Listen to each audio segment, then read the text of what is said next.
안녕하세요. 구명모 법무사입니다. 개인회생을 신청할 때는 소득을 기준으로 개인회생 변제금을 산정하게 되는데요. 소득은 개인회생 접수 시점부터 과거 1년간의 평균 소득을 말합니다. 따라서 개인회생을 접수하는 시점부터 과거 1년간 평균 소득이 높다면 그만큼 변제금이 많이 나올 가능성이 높아지는 것이고요. 그동안의 소득이 적다면 변제금이 낮아질 가능성이 상당히 높아지는 것입니다. 그런데 과거 1년간 평균 소득을 산정하는 것까지는 좋은데 이 과거 1년 사이에 이직을 할 수도 있겠죠. 이렇게 이직을 하면서 급여가 높아지거나 낮아질 수가 있게 됩니다. 이러한 경우에는 어떠한 기준을 가지고 변제금을 산정하는지에 대해서 설명드리겠습니다.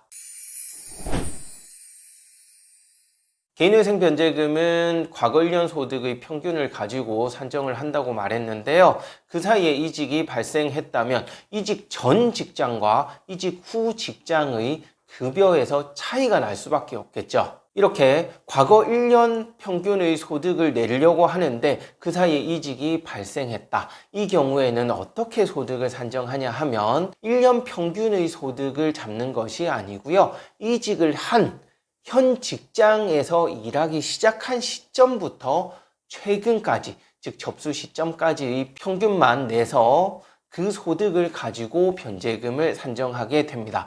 예를 들어 이전 직장에서 월 평균 급여를 500만 원을 받고 있었는데 6개월 전에 이직을 했어요. 이직을 하면서 급여가 300만 원으로 줄게 됩니다. 이러한 경우에는 과거 6개월간은 월 평균 500이고 최근 6개월간은 월 평균 300이 되겠죠.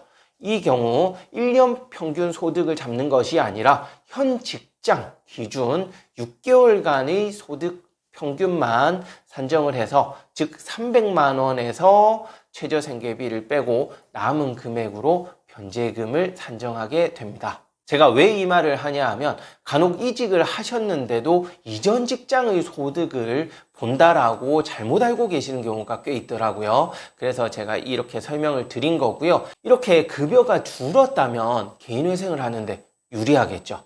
확실히 유리한 게 맞습니다. 그런데 이직을 하면서 오히려 급여가 늘어나는 경우도 있어요. 개인회생을 예상하지 않고 있었던 거죠. 그렇게 이직을 해서 급여가 오히려 늘었다. 이 경우에는 어떻게 되느냐? 똑같습니다.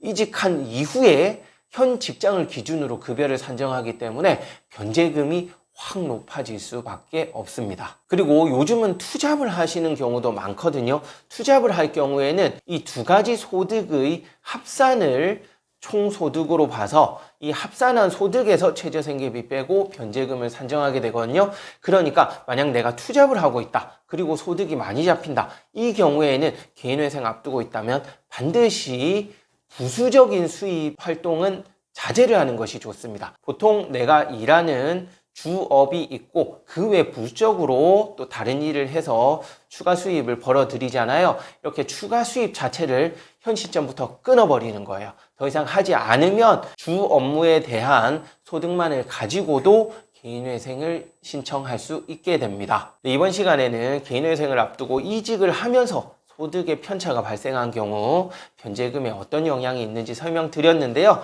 이번 영상 보시고 또 궁금한 사항이 있으시면 제가 매주 수요일 밤 10시에 유튜브 라이브를 진행하거든요. 라이브에 참여해서 질문 남겨주셔도 되고요. 유튜브 영상에 댓글을 남기시거나 제가 운영하는 카카오톡 오픈 채팅방 또는 위 전화번호로 연락 주시면 제가 상담해 드리도록 하겠습니다. 이상 구명모 법무사였습니다. 감사합니다.